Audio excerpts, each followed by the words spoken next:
Welcome to the musical theater workshop.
Had the kids come in and we taught them about the basics of hair and makeup and what goes into the designing process, and we told them about the wigs and such.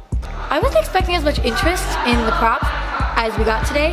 I don't know why, I just always assumed kids are more interested in cast, and they actually showed a lot of interest in props and a really good response to the game we played. We played a game called What Else Could It Be, where they pick a prop and they say something it could be besides its original intended use, and it was really cool. I love that. It does kind of look like a It does.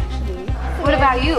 Oh, I love that. Oh, that's a good hat. That's fancy. That's snazzy. We had posted all of the costume renderings that we did at the beginning of the year, and so we showed them kind of why we chose the certain designs that we did, and then we showed them some of the surveys that we send out to the cast, and then we went out in the hallway and they played a little game where they ran and they did quick changes with each other to see how fast they could get their time to beat.